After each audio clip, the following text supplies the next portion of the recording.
So this is part 3 of our analysis archaeological dig into things we take for granted.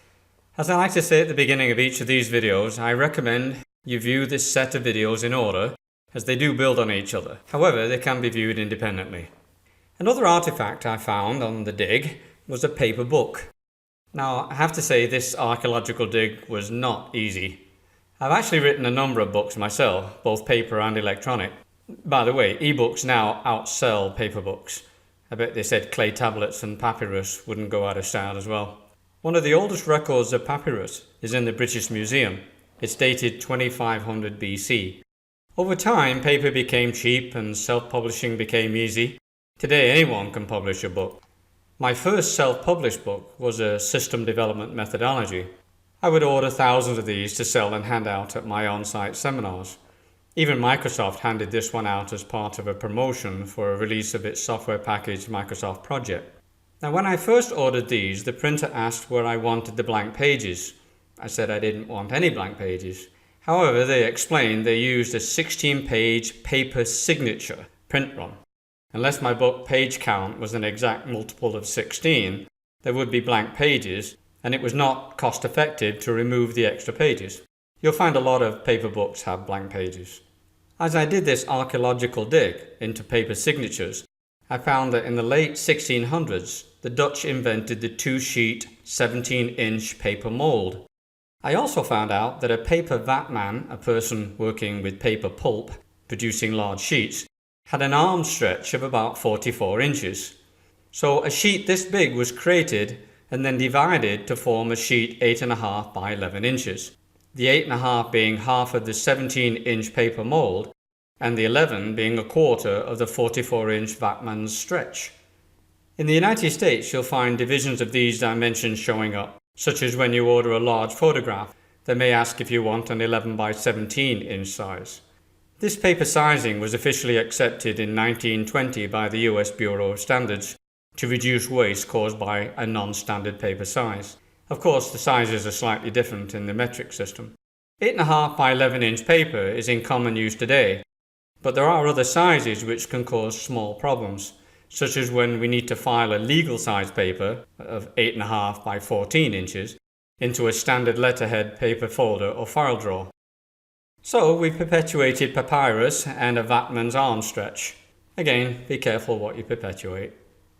Another artifact I found on the dig was an electronic or digital book. Didn't take much digging. I have a few of my books published as electronic or digital books.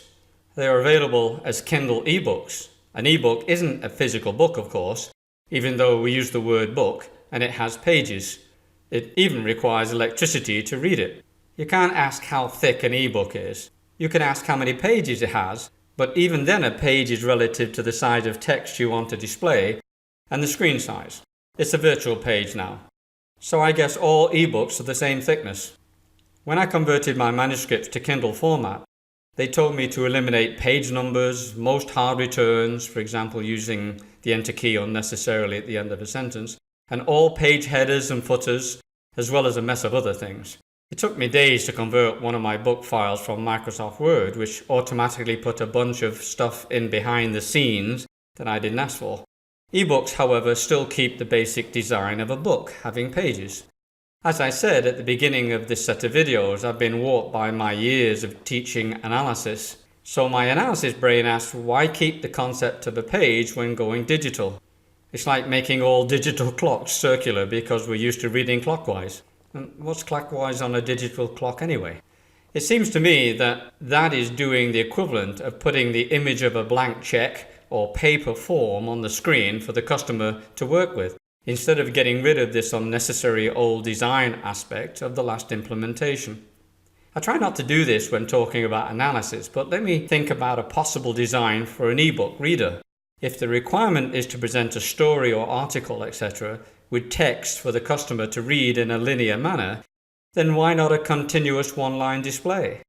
We would still want to support the logical constructs of a word, a sentence, a paragraph, and a chapter. However, we would not need pages, words to be hyphenated across 2 lines, to constantly track down to the next line while reading, and of course, no need to turn pages. The reading device could have a way to alter the speed of the single line as it moves across the display, and a way to skip to the next sentence, paragraph, or chapter. However, no page turn or scroll of a page, that's the leftover from the papyrus and a vatman's arm stretch.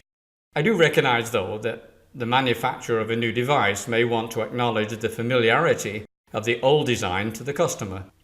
Okay, I'll try not to go into new design mode again, it messes with my analysis thinking, but hopefully I made my point. We will probably perpetuate the concept of a page for a while, so I'm not holding my breath. And of course, it's only a small problem for the customer, the reader.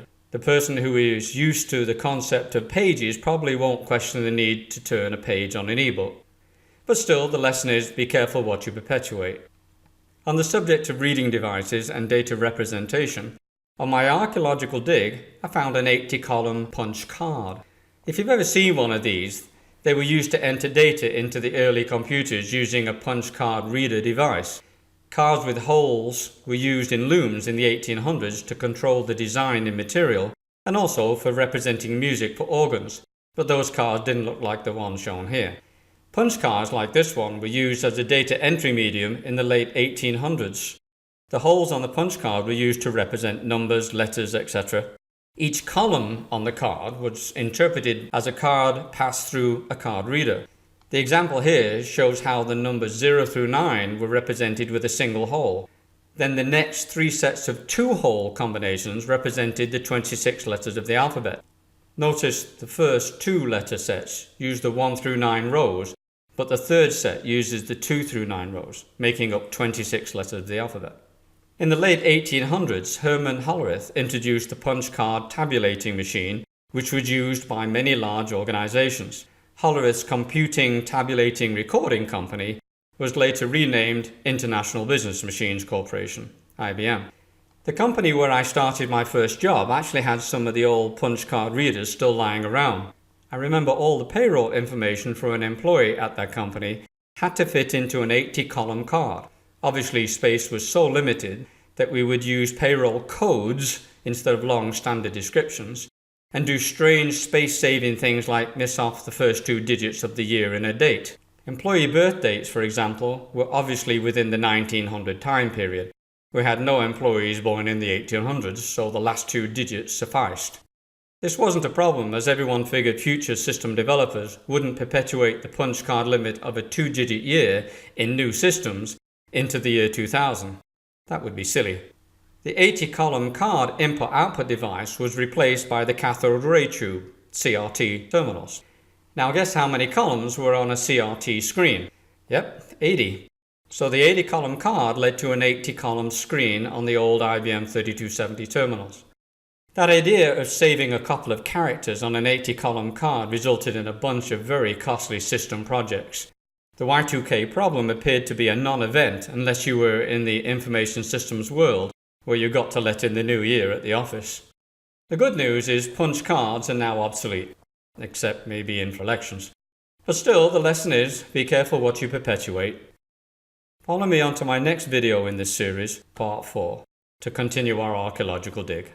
We'll look at accounting methods, human and computer filing tools, and how they've evolved into today's systems.